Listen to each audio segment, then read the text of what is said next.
사랑하는 주 예수 그리스도의 회중이여, 오늘은 모든 교회가 특별히 정해놓은 추수감사절, 감사절 절기입니다. 우리는 감사를 드려야 할 이유가 너무 많죠. 건강 문제, 사랑 문제, 가정, 사업, 자유, 교회, 그 다음에 학교 등 수많은 복을 받았기 때문에 감사드려야 합니다. 그런데 우리가 좀 더 진실할 필요가 있어요.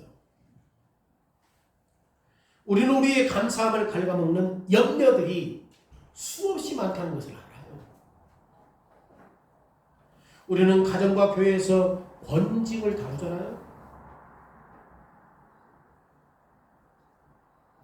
우리는 가족들 안에 혼인이 파산된 것들을 경험하잖아요. 우리는 사랑하는 사람들이 병에 걸거나 아니면 사고로 죽거나 경험하잖아요. 우리는 연대하는 교회에서 서로의 잘못을 보았고, 한국 땅에서도 그 작은 교회들이 분리되는 거 보았잖아요. 그리고 우리는 하나님을 떠난 삶의 결과들을 체감하고 있습니다. 우리는 일터에서 하나님은 우리에게 원하시는 대로 말하고 행동하는데 많은 어려움을 느끼고 있어요. 이러한 부정적인 일들과 염려들이 우리의 수고와 정력을 낭비하게 해요. 그리고 우리가 대화하는 많은 부분들을 부정적인 일과 염려로 넘쳐나고 있습니다. 자, 삶이 이렇게 힘들고 어려운데 우리가 진심으로 하나님께 감사드릴 수 있습니까?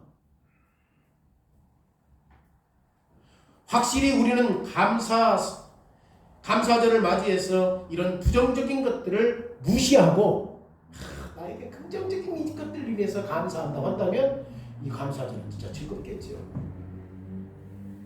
그런데 실제 우리의 삶은 부정적이고 현실에 부딪히는 아픔과 시련과 고통이 많아요. 그래서 사람들은 말합니다. 그건 그거고 감사절은 나에게 있어서 좋은 것만 골라서 감사한다. 이런 감사는 사기요. 사기예요. 실질적으로 우리 삶 속에서 수없이 많은 염려들이 우리의 삶 속에서 진짜 우리의 삶을 갉아먹는 것들이 이렇게 많은데 나쁜 것은 지켜주고 좋은 것만 감사한다? 이건 사기예요, 사기.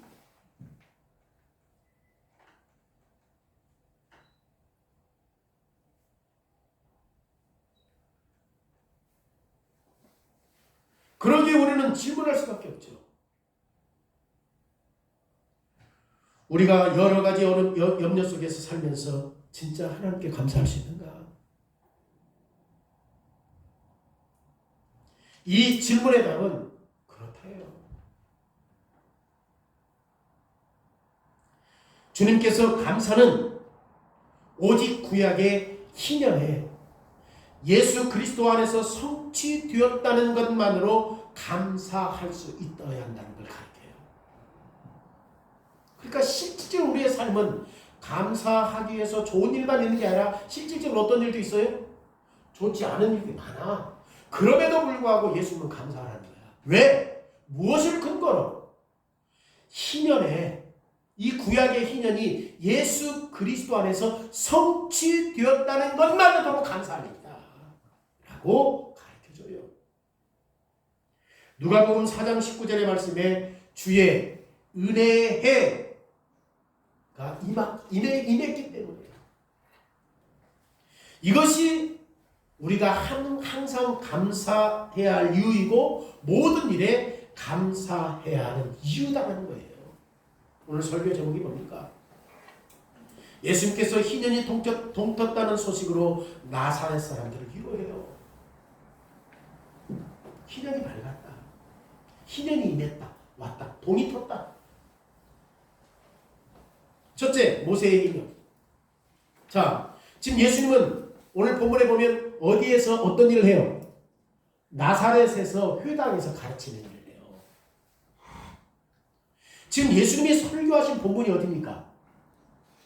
이사야 61장 1절과 2절 말씀을 근거로 지금 누가복음 4장 18절과 19절에 지금 이 내용을 우리를 위해서 기록해 놓은 거예요.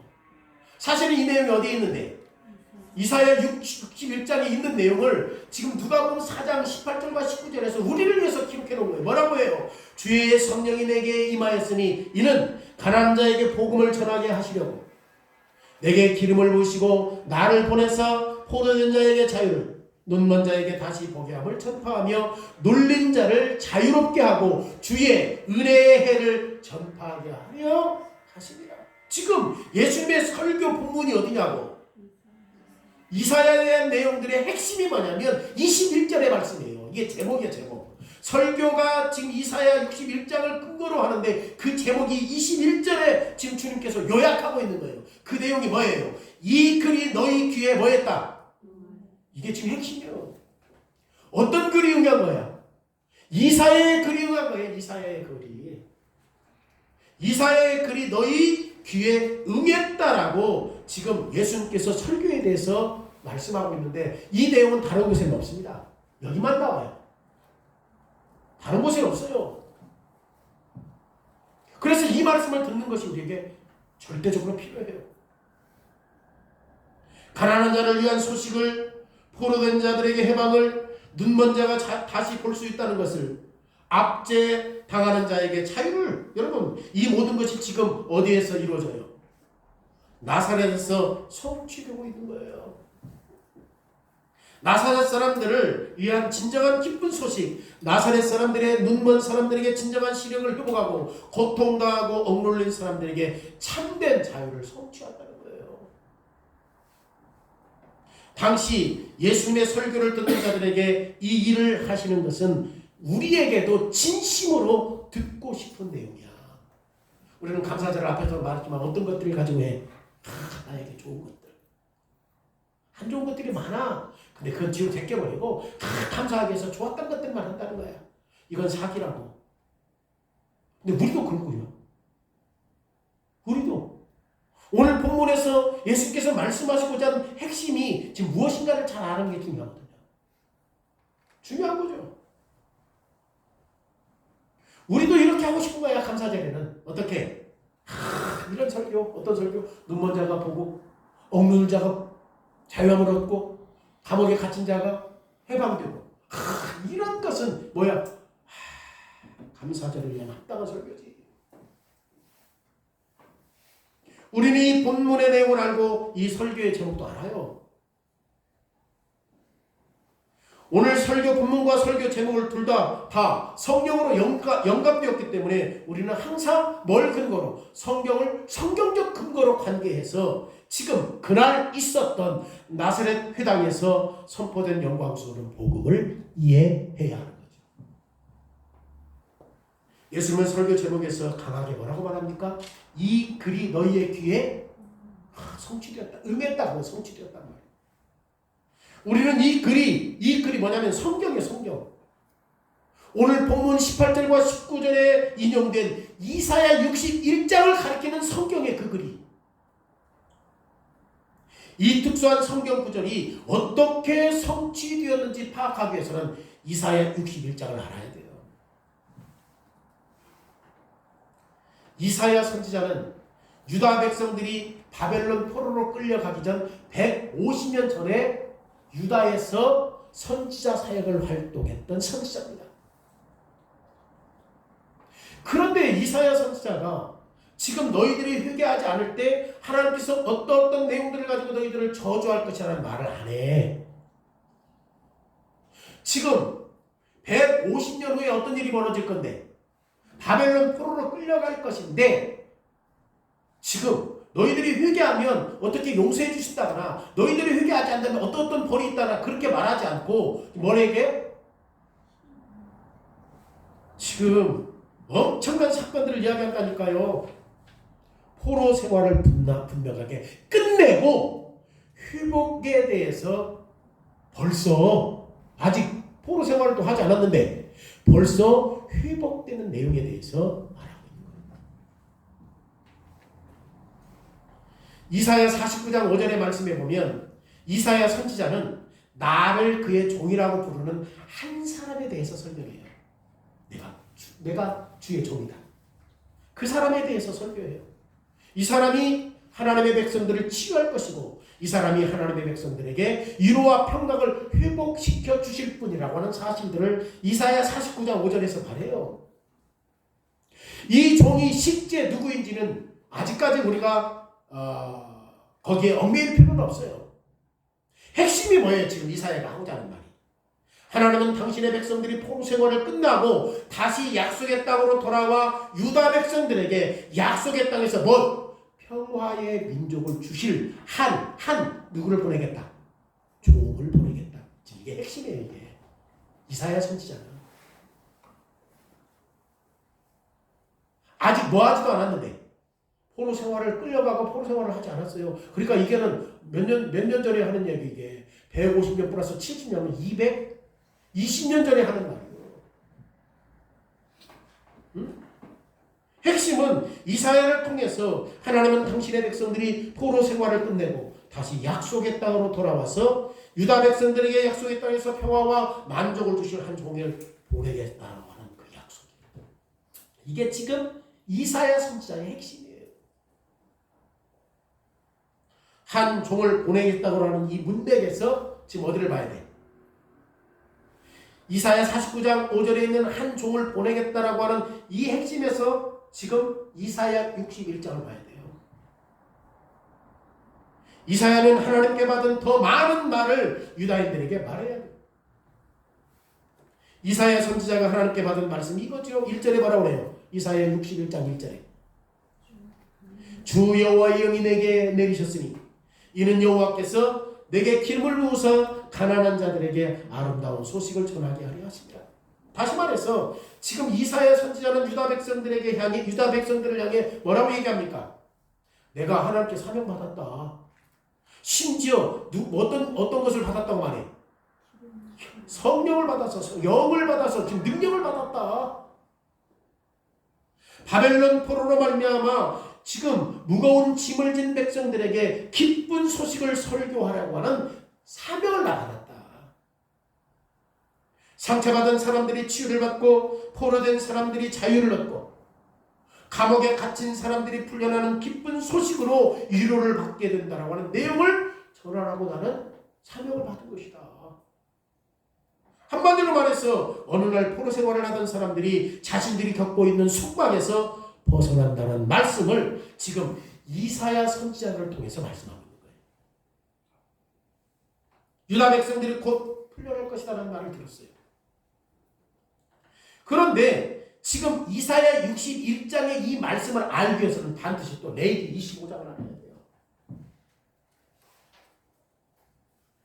지금 이사야 61장에 있는 이 예언의 말씀이 어디를 근거한다고요? 레위기 25장을 근거로 하는 거예요. 어느 날 포로에서 돌아올 사람들에게 위로의 말씀 속에서 지금 이사야 선지자는 모세의 율법에 나오는 수많은 용언들을 사용해서 강조해요. 그들이 압제당하고 포로 생활에서 건져낼 것이다. 한 종이 나와서 그럴 것이다. 그런데 이사야가 하는 그 전반적인 용어들은 어디에서 가져온 거예요? 레위기에서 가져온 거예요. 레위기에서. 포로된 자에게 자유를, 지금 이 말은 이스라엘 백성들 각각 그들의 사람들이 희년에 받아야 했던 자유를 직접 가르치는 말이에요. 지금 이사야 선지자가 뭐라고 말해요? 포로된 자에게 뭘 줘? 근데 이 자유는 어떤 때 자유냐고. 레위기에서 말했던 지금 각각의 이스라엘 백성들이 그들이 뭘 경험할 때, 희년을 경험할 때 받았던 자유를 지금 설명하는 거예요. 실제로 이사야 선지자의 말 속에는 강하게 표현하고 있는 것은 어떤 거죠? 희년.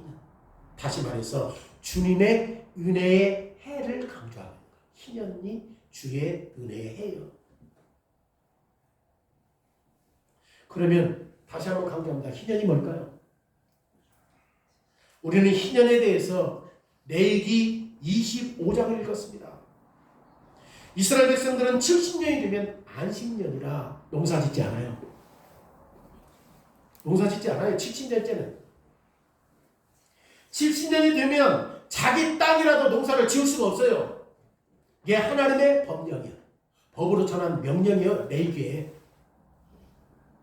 내 땅이라도 몇 년이 되면 70년이 되면 여기서는 7년이라고 얘기했지만 77에 49 아까 그 뒷부분에서 말했잖아요. 희년이 70년이 70년. 7년은 안식년이에요. 50년도 또 있고 50년도 또 있고 70년도 또 있어요. 다 희년이라고 말이. 자, 어쨌든 지금 말씀하시는 건 뭐냐면 70년째는 뭐 하면 안 돼? 내 땅이라도 농사 지을 수 있다 없다? 없다. 지금 이 한 해를 이스라엘은 하나님의 은혜를 즐거워할 수 있는 한 해예요.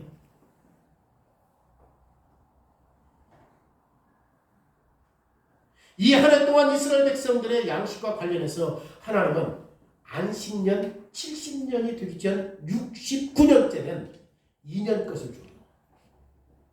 왜냐면 왜 그래요? 70년 안식년에도 농사를 못 짓잖아. 그러면 72년에 수확을 거둘 수 있어 없어? 그러니까 69년째가 되면 하나님께서 이스라엘 백성들에게 그만한 풍작을 허락하게 하심으로 말미암아 하나님의 안식의 해에 그들에게 쉼을 얻게 하겠다라고 하는 약속이 바로 희년입니다. 추수하지 않아도 먹을 것을 이미 69년도에 다 주시는 거예요. 70년이 되면 그래서 이스라엘 백성들은 특별한 쉼이 있어야 돼요. 쉼. 이래서 벗어나게 하심으로 말미암아 하나님이 주신 삶과 평안 안에서 즐거움을 주는 한 해로서 안식해야 돼요. 안식해야 돼요.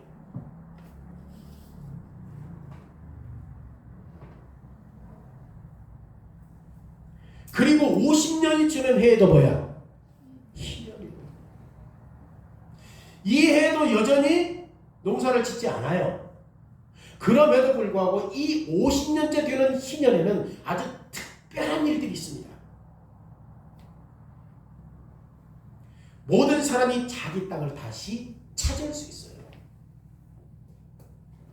어떤 이유로 말미암아 어떤 사람이 빚을 많이 졌어요. 그래서 조상 대대로 내려온 땅을 저당 잡혔는데 그 값을 치르지 못해서 그 땅을 팔아버렸어요. 그러면 이스라엘 백성들은 50년째가 되면 그 원주인에게 돌려줘야 됩니다. 원주인에게 돌려줘야 돼요. 왜 그래요? 만약에 이스라엘 백성들에게 이 땅이 없으면 그들에게는 미래가 있어 없어? 없어요. 미래가 없어요. 빚 때문에 자기 땅을 판 사람은 다른 사람을 의존해서 살아야 돼. 그래서 이런 사람들은 가난의 종이 될 수밖에 없는 거야. 그러니까 50년 동안 어떤 삶을 살아? 가난 때문에 빈곤 때문에 다른 집에서 목적으로 살 수밖에 없는 거잖아요. 그런데 하나님은 어찌하든 간에 당신의 백성들이 어떤 것에서 포로가 되는 것을 원하지 않아요. 그래서 하나님께서 이스라엘 백성들이 430년 동안 애굽에서 살았을 때 그들의 포로된 것에서 어떻게 하셨습니까? 구원하셔서 건져내 주셨잖아요. 종살이에서. 이제 이스라엘 백성들이 항상 어떤 삶을 살아야 되느냐? 자유롭게 삶을 살아야 되는 거예요. 이게 하나님이 기뻐하시는 거예요. 그러기에 50년이 될 때마다 이스라엘 백성들은 빚을 탕감해 주었고 조상의 땅을 다시 돌려받아야 한다고 하는 것이 하나님의 법에 근거한 명령이에요. 비슷하게 다른 사람에게 빚진 사람은 누구든지 희년이 되면 어떻게 해야 돼? 그 사람에게 땅을 돌려주지. 다시 돌려줘야 돼요. 50년이 될 때마다 모든 빚이 다 청산되었기 때문에 모든 사람들은 새로운 출발이 가능해요. 가난으로 인해 포로된 사람들이 이 희년인 50년 후에도 이스라엘 안에 있으면 안 돼요. 50년 후에도 피트에 허덕이면 안 돼. 왜? 이미 뭐 한 거야? 다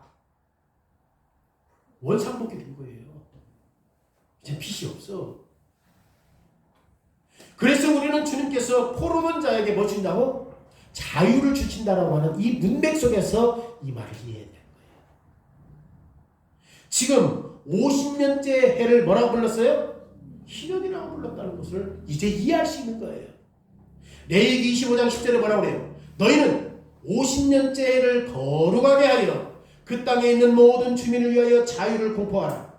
이 해는 너희에게 희년이니 너희는 각각 자기의 가족에게로 돌아간다. 그러니까 땅도 50년 되면 원상대로 돌아가지만 사람도 종이었던 사람도 50년째 되면 뭐해? 자유인이 되는 것이죠. 자유인이 되는 거예요. 지금 50년째 되는 해에 어떤 거야 이게? 주의 은혜의 해라니까. 은혜의 해. 이때 주님께서 마음이 상한 사람들을 치유하시고 가난한 사람들이 갇혀있는 옥문을 열어주시는 거죠. 뭐가 됐어 이제? 자유인이 된 거죠. 자유인이. 여러분 이 희년은 하나님이 이스라엘 백성들에게 너무나 생동감 있게 하나님의 은혜를 베풀어 주신 해예요. 그러니까 이스라엘 백성들은 이 희년을 경험한 거야 아닌 거야? 50년대, 70년대 될 마다 다 경험해요. 그런데 희년은 가난으로 인해서 포로된 잡힌 사람들이 해방하는 것보다 더 큰, 더 넓은, 더 깊은 의미가 담겨 있습니다. 그러면 하나님이 첫 번째로 자유에 대한 희년에 율법을 주신 이유가 뭐예요? 그 이유는 하나님이 이스라엘 백성들을 애굽에서 종살이에서 건져내셨고 어떤 식으로든 이스라엘 백성들이 어떤 거에 의해서 종살이하는 것을 원했다 원하지 않았다. 하나님의 뜻이 아니에요. 내 백성이 뭐에 의해서인가 종살이하는 것은 하나님의 기쁘신 뜻이 아니야. 그러면 애굽에서 구원받은 것이 함축하고 있는 내용이 뭡니까? 애굽에서 구원받은 그 내용이 뭐예요? 그것은 애굽에서 구원받은 것은 이스라엘 백성들이 사단의 죄의 속박에서 해방되었다는 사실들을 보여주는 것입니다. 본성상 이스라엘 백성들이 애굽에서 사단에게 종살이하고 있었던 거죠. 그런데 하나님께서 무한한 자비로 선택하신 백성들을 사단의 권세에서 구원하심으로 말미암아 하나님의 자녀를 삼는 것을 기뻐하신 것이죠. 이제 이스라엘 백성들은 사단으로부터 자유함을 얻은 거예요. 죄에 대한 하나님의 진노에서 자유함을 얻은 것입니다. 만약 죄에서 해방되는 것이 하나님의 본래 모습이라면 하나님은 당신의 백성들이 어떤 것에서 더 이상 종노릇하기를 원하지 않지. 심지어 빈곤에 대해서 종노릇하기를 원하지 않으셔요. 하나님의 백성은 재산을 모으는데 종노릇해서는 안 돼요. 우리가. 왜냐하면 몇 년 되면 다 줘야 돼? 50년. 재산을 그러니까 모아도 50년째 다 원상복구 돼야 돼. 그러니까 오늘날 이런 삶을 살아가는 사람들에게 50년은 기쁨이 아니라 절망이지. 내가 이것 때문에 돈 모았어? 라고 생각하고 있잖아. 자유, 해방. 이것이 바로 하나님께서 이스라엘 백성들에게 죄와 사단의 속박에서 해방되었다는 이유로 그들이 즐거워했던 이유입니다. 이런 문맥에서 지금 희년이 지금 특별한 날에 시작됐다는 것은 아주 중요해요. 포로된 자들에게 자유가 한 해 가운데 아무날 선택해서 할 수 있었어요? 언제? 내가 죄사함을 받았고 자유함을 얻었다. 그럴 때 지금 이 특별한 날, 지금 아무날 선택해서 지금 이 희년에 대한 감사들을 지킬 수 있어요? 언제 해요? 언제 해? 내가 죄에서 자유함을, 억눌림에서 포로에서 자유함을, 가난에서 자유함을 얻었다. 아무 때나 내가 하고 싶을 때 감사하면 돼? 아니, 그 1년에 딱 하루 7월 10일 대속죄일이라고 하는 거예요. 뭐가? 감사하다. 7월 10일 오늘 본문에 나오잖아. 이사야 61장에 7월 10일 날 레위기 25장에 이 대속죄일에 하나님께서 공식적으로 이스라엘 백성들이 지난해 한 해 동안 잘못한 모든 죄를 용서해 주신 겁니다. 이스라엘 백성들은 어느 이스라엘 동료가 자기에게 진 빚을 탕감 주어야 할 때도 주님께서 공식적으로 이스라엘의 영적인 빚을 탕감해 주신 그날에 해야 되는 거죠. 왜냐하면 죄를 용서하는 것은 지금 뭘 의미해요? 자유를 의미하는 거잖아요. 이 자유는 일상의 삶 속에서 경험했던 자유이기 때문에 지금 레위기 25장의 개념을 이사야 선지자가 어느 날 포로 생활을 하게 될 이스라엘 백성들 앞에 지금 선언하고 있는 거잖아요. 레위기 25장에 있는 그 희년을 근거로 해서 어느 날 너희들이 이런 희년 그 포로에서 자유함을 얻게 된다라고 하는 말을 지금 선포하고 있잖아요. 포로 생활에서 어느 날인가 구원받게 될 사람들 앞에서 선언하고 있잖아요.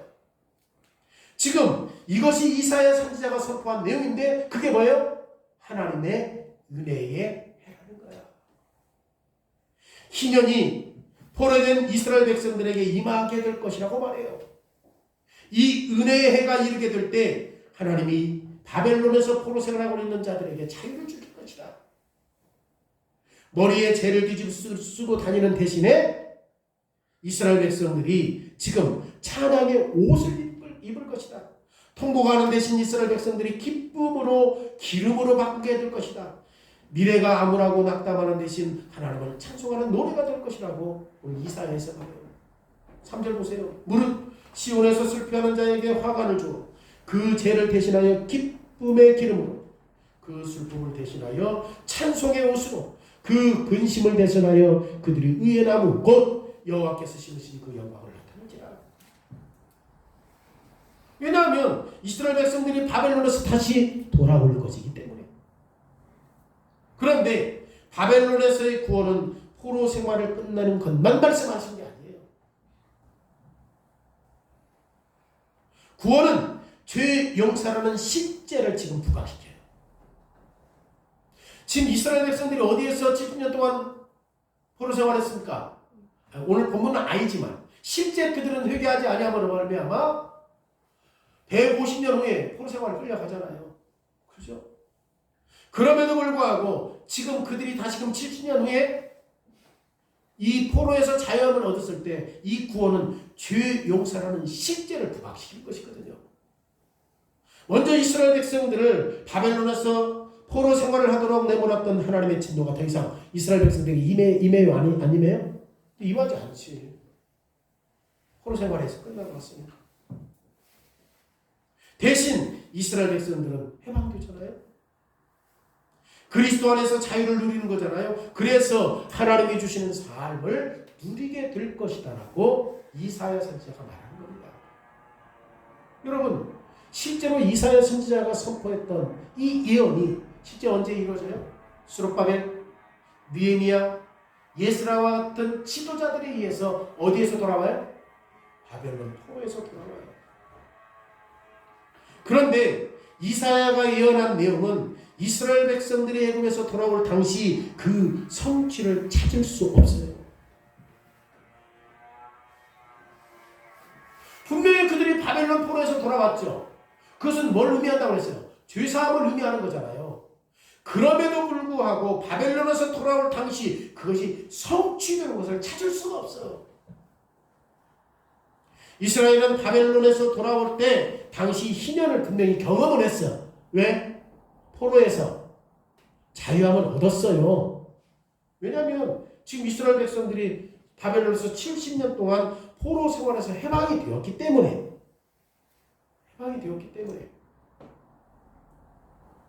하나님께서 이스라엘 백성들을 용서하시고 이스라엘의 죄를 속박에서 건져내시고 자유를 주었을 때 희년이 의미하는 것을 그들이 경험을 해요.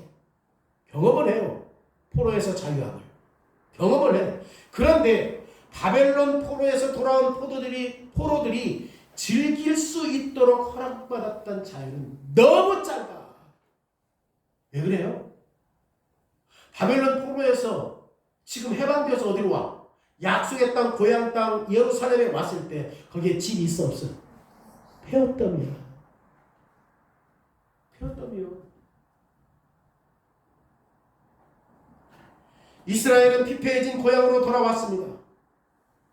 이스라엘의 집은 사라지고 백성들의 포도밭은 완전히 황폐화되었고 무너진 집더미에 외국인들이 살거나 야생동물이 살아요.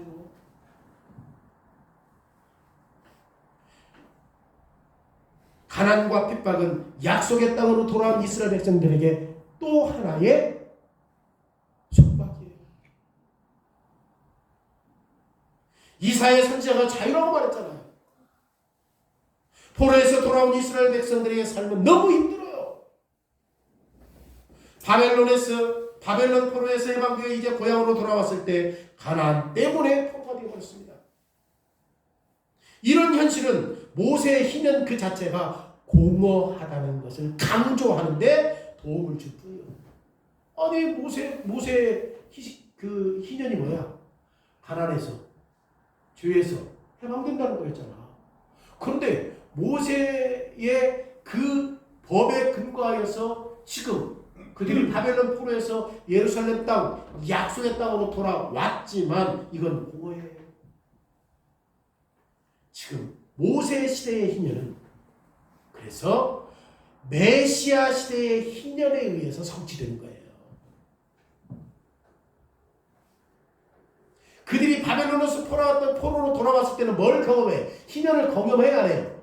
왜냐면 진짜 자유를 얻으니까. 그런데 그것이 완전히 성취돼야 안 돼요. 여전히 뭐가 있어? 가난한 삶이 있잖아. 가난해서 자유를 이사야 선지자가 말했는데 아직까지도 그런 일들이 있다 없다. 그러니까 모세의 희년은 누구를 통해서 이것이 성취돼야 돼요? 메시아의 희년을 통해서 모세의 희년이 성취돼야 돼요. 그래서 두 번째 내용이 메시아의 희년이에요. 지금 예수님은 고향 나사렛 회당에서 설교하고 있습니다. 예수님의 설교 제목이 뭐라고 그랬어요? 아까 이 글이 오늘 너희에게 응할 것이다, 성취될 것이다 라고 말하잖아요. 자, 이 글이 지금 어떤 글을 이야기하는 거예요? 아니지. 내일 길을 이야기하는 거예요. 왜냐하면 그들이 분명히 어디에서 왔는데, 바벨론에서 왔는데 여전히 어떤 게 있어요? 가난의 압제가 있잖아. 힘든 삶은 여전하잖아요. 그러니까 내기의 그 희년에 대한 약속을 성취하기 위해서는 그리스도의 희년이 절대적으로 필요하다는 사실을 강조하는 거예요.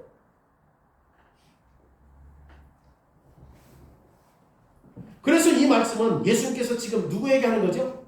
나사렛 사는 사람들에게 지금 던진 질문이잖아. 근데 이게 놀라운 거예요. 왜 그래요? 주님은 이 예언이 어느 날 성취될 것이다 라고 말 안 해요. 주님은 이 예언은 성취되는 과정에 있다고 말 안 해요. 뭐라고 말했지? 예수님이 말씀하신 뭐예요? 이 희년이라는 개념이 너무나 너희에게 분명하고 확실하게 성취되었다고 말하잖아요. 희년이 성취되었다고 하는 것은 완료요, 완료요.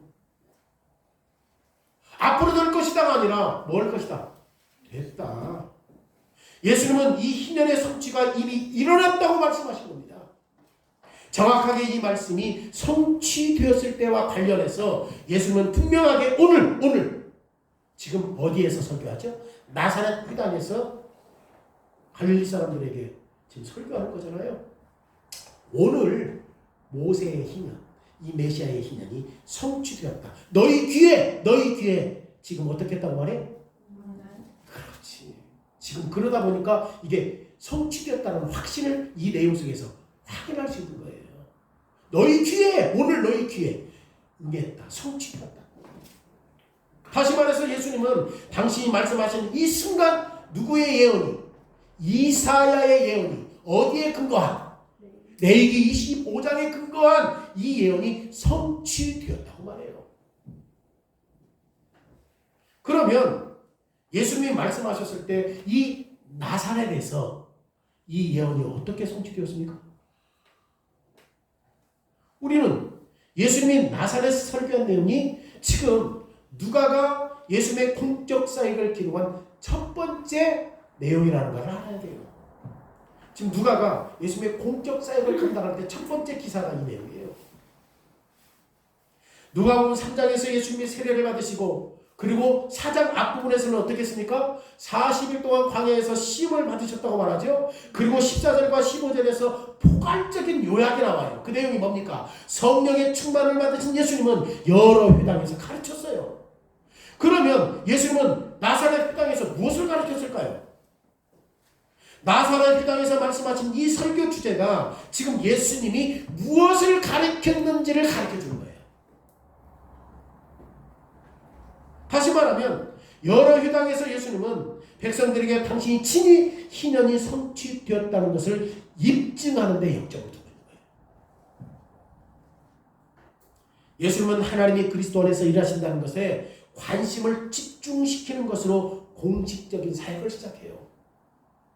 예수님은 누구의 하나님의 일, 하나님이 하신 일을 지금 그 일들이 성취되고 있다는 사실들을 입증시키기 위해서 지금 계속 그 역점을 두고 있단 말이에요. 예수님은 하나님이 그리스도에게 기름을 부으시고 가난한 사람들에게 기쁨의 소식을 전하시고 포로된 자들에게 자유를 선포하시고 이 희년이 주님의 은혜의 해가 여기에 있다고 말합니다. 예수님께서 나사렛 사람들과 관련해서 이 희년에 대한 이 예언이 이제 성취되었다고 말해요. 희년 성취되었다. 왜 그러죠?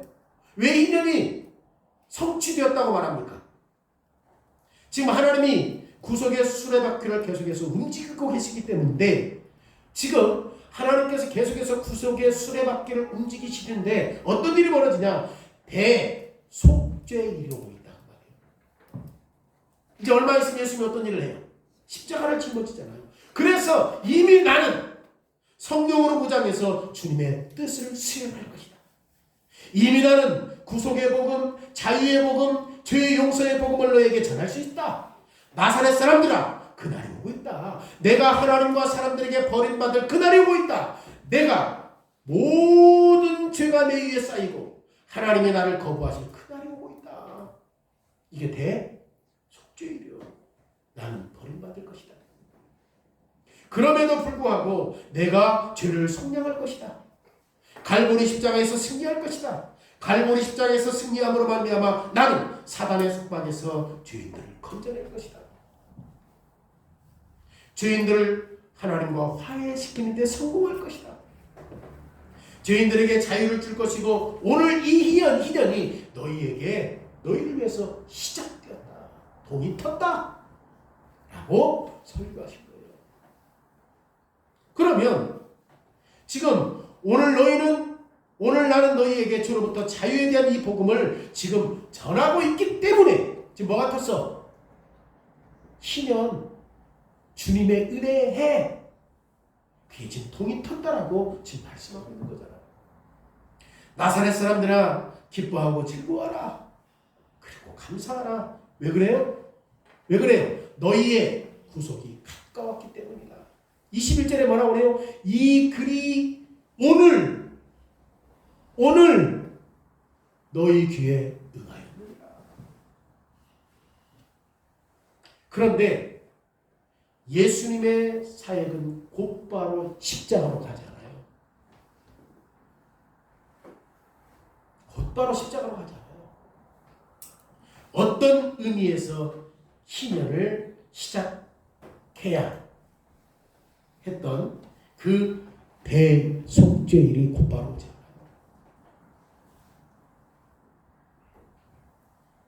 예수님은 갈릴리의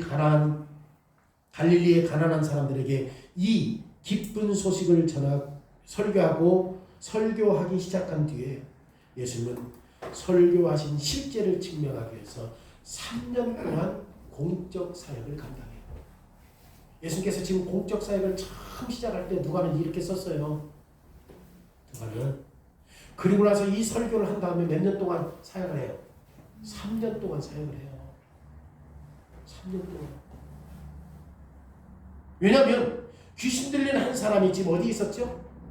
가버나움에 있었어요. 이 귀신이 지금 이 사람을 통제함으로 말미암아 이스라엘 사람들이 귀신에 사로잡혀 있었단 말이야. 우리가 잘 알고 있었잖아요. 가버나움 사람들이 그 어디지? 무덤 사이에서 막 휘구랑이를 차고 있는데 귀신 들린 사람이 막 마구잡이로 하니까, 그죠? 예수님께서 그 귀신에게 나오라고 해야 해요. 나오라고 하잖아요. 응? 지금 예수님은 포로된 자에게 자유를 선포하기 위해서 오셨다는 사실들을 이제 증명하는 거예요. 보여주는 거예요. 그런데 예수님이 이보다 더 훨씬 더 많은 설교를 하셨습니다. 그리고 예수님은 귀신에게 가버나움 사람들에게 나오라고 말해요. 이 귀신에게 포로를 풀어주라고 말해요. 그래서 귀신이 나갔어요. 이 사람은 귀신의 속박에서 풀려나서 자유함을 얻게 되었습니다. 즉석에서 귀신 들린 이 사람은 희년이 도래했다는 것을 경험한 거예요. 자, 예수님이 곧바로 대속죄일 십자가 사역을 짊어져야 안 짊어져요? 왜? 지금 그 사역을 하기 전에 누가 있어? 귀신 들린 사람이 있다니까. 속박당한 사람이 있으니까. 그래서 이 귀신 들린 자의 포로에서 자유함을 얻게 하셨잖아요. 누가복음 4장 31절에 갈릴리 가버나움 동네에 내려가서 안식일에서 가르치기도 했고, 33절에 휘당에서 더러운 귀신 들린 사람이 있었을 때 그들을 어떻게 했어요? 쫓아내셨단 말이에요. 우리가 잘 알고 있는 대로 모세의 장모가 고열로 축복이 들었을 때에 이 죄의 결과로 말미암아 베드로의 장모가 뭐였죠? 아파하고 있었잖아요. 힘들어하고 있었잖아요. 고열 때문에. 그런데 주로 인한 질병의 속박에서 주님이 벗어나게 하셨잖아요. 주님의 은혜의 해가 임했다. 죄의 용서가 현실화되었다. 그리고 이 말은 죄의 결과가 치유될 수 있다는 사실들을 의미하는 거죠. 그래서 베드로의 장모는 건강을 회복해서 수중 드는 거야. 이제 그 병이 치유가 되어가지고. 한번 보세요. 여러분, 문둥병자도 나왔잖아요. 예수님 사역하는데. 중풍병자가 걸었잖아요. 나인성 과부의 아들이 살아났잖아요. 허기진 수많은 사람들이 배불리 먹었고 수많은 죄들의 결과들이 예수님 앞에 있었습니다. 이런 죄를 속량하실 예수님께서 이런 죄의 결과를 제거하신 것이죠. 죄의 결과들을 제거하심으로 예수님의 백성들이 죄의 자유를 얻게 하셨습니다. 어떤 것에도 종노릇하지 않도록 하셨다는 거지. 어떤 것에도 먹을 것이 없는 사람들에게 보리떡 5개와 물고기 2마리로 배불리게 했어요, 안 했어요? 귀신 들린 자에게 귀신이 나가라고 했어요, 안 했어요? 병든 자를 치유했어요, 안 했어요? 눈먼 자를 눈뜨게 했어요, 안 했어요? 다 지금 하셨단 말이에요. 어떤 가난에서도 그들이 뭐하지 못하더라? 종노릇하지 못하더라. 이것이 질병이든 죽음이든 가난이든 백성들에게 종이 되지 못하도록 하셨다는 거예요. 그런데 예수님은 자신의 자유를 빼앗길 날이 든 거야. 우리에게는 자유함을 주었어. 근데 예수님에게는 자유가 있어요, 없어요? 왜요? 예수님은 유대인들에게 포로로 잡혀요. 병사들의 침을 뱉고 다른 사람에 의해 조롱거리가 되고 본디오 빌라도에게 사형 선고를 받고 십자가 위에서 하나님 아버지께 거절당하시고 하나님 안에서 그리스도의 자유를 상실당해버려요.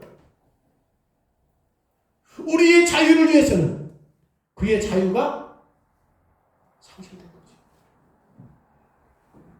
사단의 손에 남겨주어 악한 자의 종살이를 하신 거죠. 저 십자가 위에서 예수님 자신에게는 기쁨의 소식이 전해지지 않아요. 우리에게는 억눌림에서 자유함을 주고, 그리고 실제 그 자유함이 돕겠다는 사실을 3년의 사역 동안에서 뭘 보여준 거예요? 누구도 죄에서 종노릇하지 못하게 가난해서 먹을 것을 주고, 죄에서 자유함을 얻게 하고, 질병에서 완쾌되게 하셨다는 것을 다 보여주었음에도 불구하고 예수님은 저 시장에서 당신에게 자유가 있다는 말을 들어요, 못 들어요? 들어요. 그리스도에게 와서 포로된 자들에게 이 말 자유가 있다고, 압제하는 자에게 자유가 있다고 말하는 사람이 없었어요. 아무도 십자가에 있는 예수님께 와서 이 복음을 전하지 않았습니다. 왜냐하면 하나님이 그에게서, 그가 누굽니까?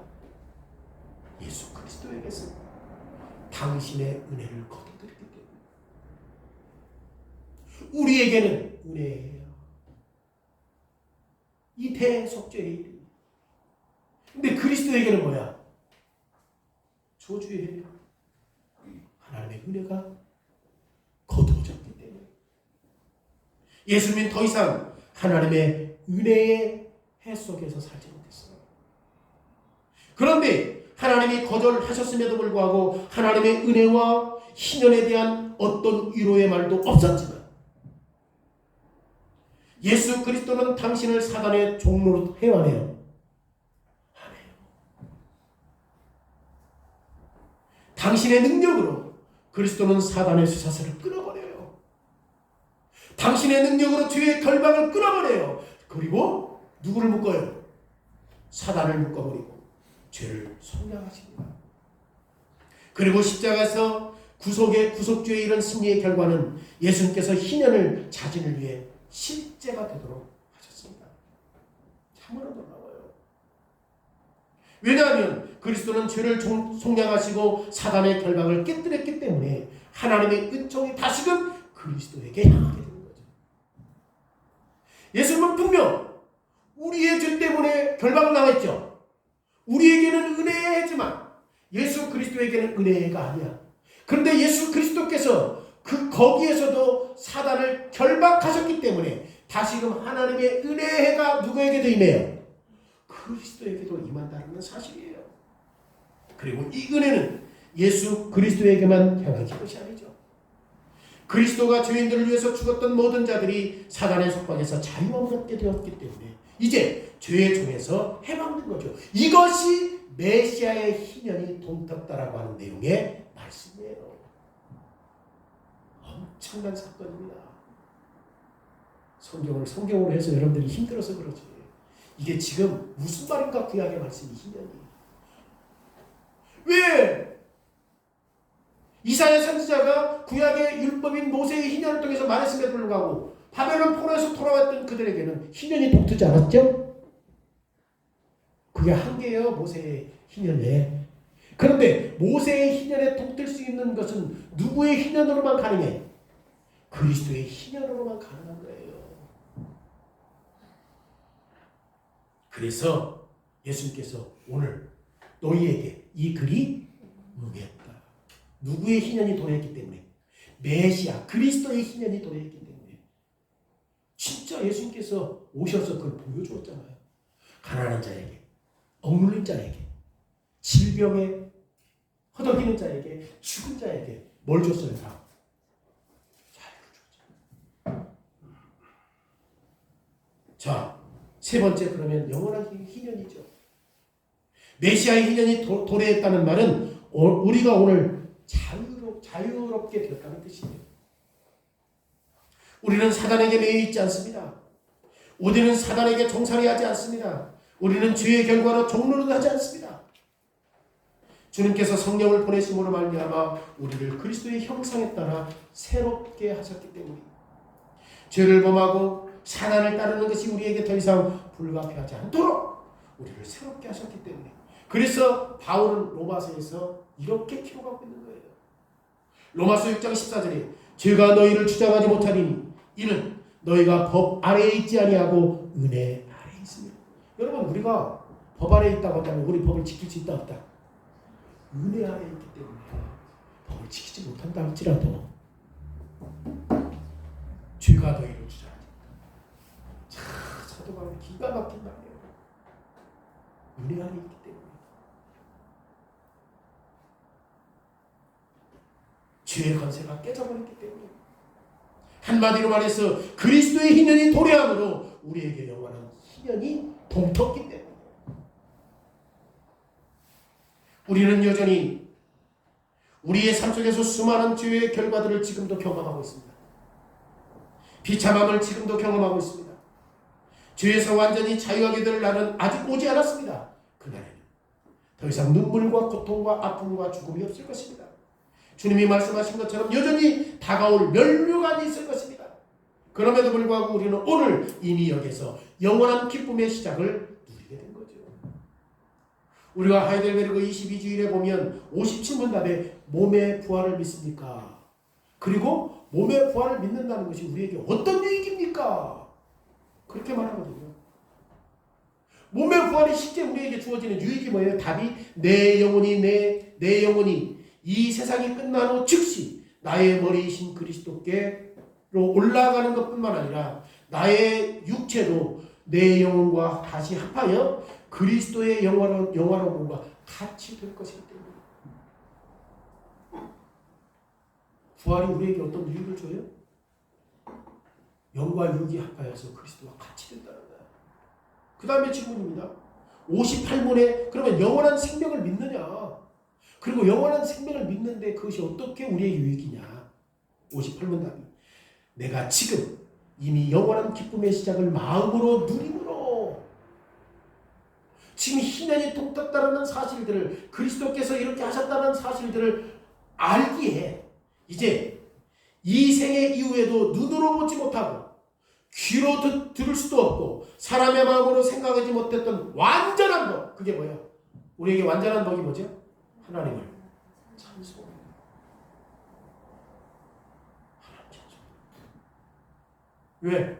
죽음도 없어, 아픔도 없어, 고통도 없어, 가난도 없어.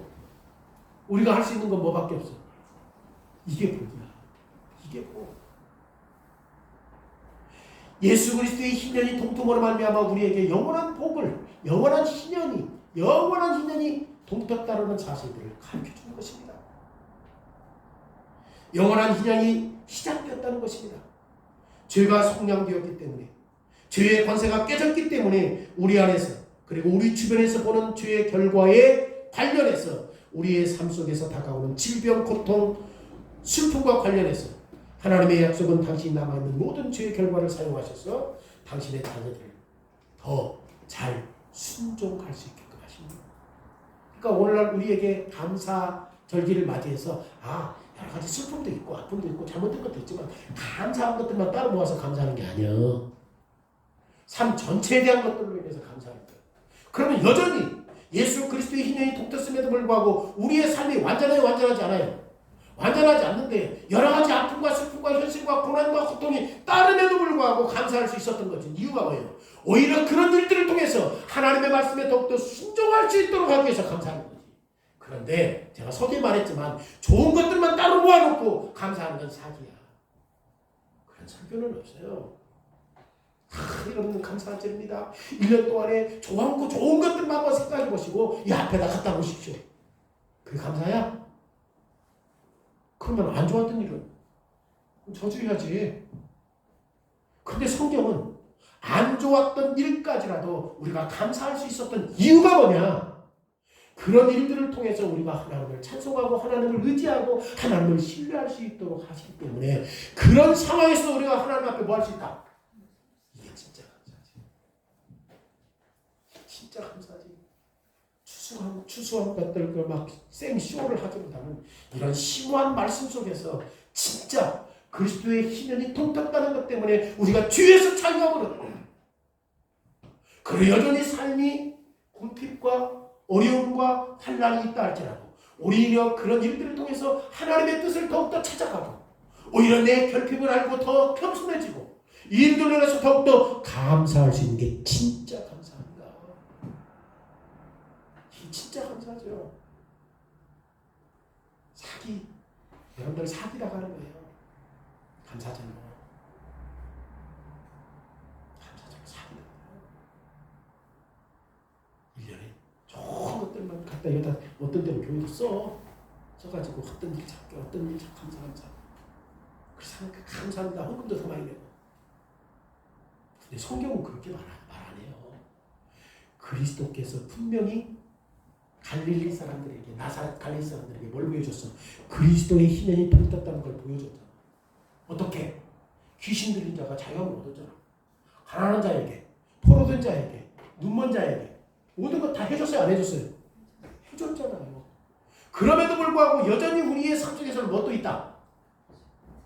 아픔과 슬픔과 또 죄된 부분과 다 이런 것들이 있다. 그런데 어떻게 할 것인가? 나의 연약함을 알고 내가 더욱더 주님을 신뢰해야 되지, 말씀을 의지해야지 해서 더 감사할 수 있어야 되는 것이죠. 그 사실을 우리에게 가르쳐줄 것입니다. 그러면 우리가 죄에 매여 있습니까? 여러분, 죄에 매여 있습니까? 우리가 죄의 결과로 종로로 해야 합니까? 결코 그렇지 않죠. 예수 그리스도의 복음은 우리는 죄에서 자유했고 죄의 무거운 손에서 해방되었고 죄의 심한 고통에서 해방되었다고 말해요. 이것이 성경에 기록된 거예요.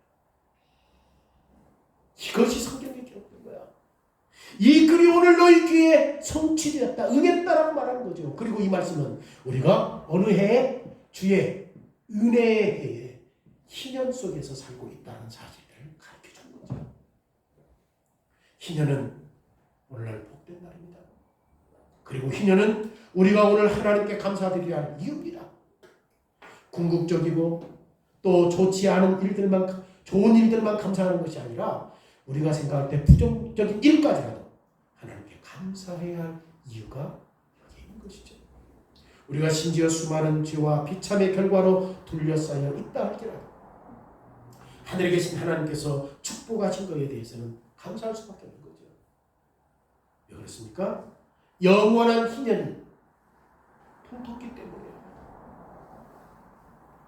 그러기에 하나님이 예수 그리스도 때문에 나의 아버지가 되시잖아요. 여전히 우리는 죄 지어요, 안 지어요?